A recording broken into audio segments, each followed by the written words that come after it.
थारूशाह के कच्चे वारे इलाइक़े ॻोठ बहिराम खान गोपांग में पके तरफ़ वींदड़ ॿुॾी वियल 3 नौजवाननि की जनाज़ नमाज़ अदा कई वई।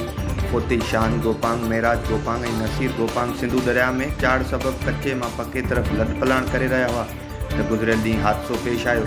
वारसन पारां सिंध हुकूमत का अपील कई तो बचाव बंदन से रेस्क्यू अमलो मुक़रर कयो वञे तो जानी नुक़सान न थी सके।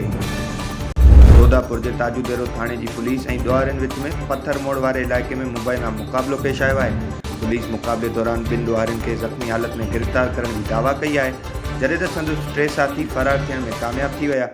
ज़ख़्मी ॾुआरियुनि की सुञाणप रहमत मारफाणी, अलीजान मारफाणी के नालन सां थी, जिनके तिबी इलाज लाइ मक़ामी अस्पताल मुंतकिल कयो वियो।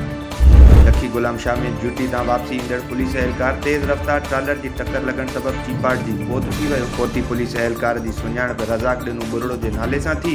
पुलिस ट्रालर के तहवील में वठी छॾियो, जॾहिं त ड्राइवर फरार थियण में कामयाब थी वियो। वाक़िए खिलाफ़ को भी केस दाख़िल नाहे थी सघियो। मोरो भरसां ॻोठ बचल बुगियो के रहवासियुनि पारां पुलिस खिलाफ़ एहतजाजी मुज़ाहिरो कयो वियो। उन मौके ते अब्दुल रज़ाक बुगियो, अब्दुर्रहमान बुगियो ऐं ॿियनि चयो त असांजे 25 वरनि के नौजवान साजिद बुगियो शहर में सामान वठण वियो, जितां पुलिस खेस खंबे गुम करे छॾियो। शक है तो पुलिस नौजवान के तशद्दुद करे क़त्ल कयो है। उन्हनि पुलिस इख्तियारियुनि खां मुतालबो कयो तो नौजवान के क़त्ल में मुलविस एहलकारनि खिलाफ़ कार्रवाई कई वञे।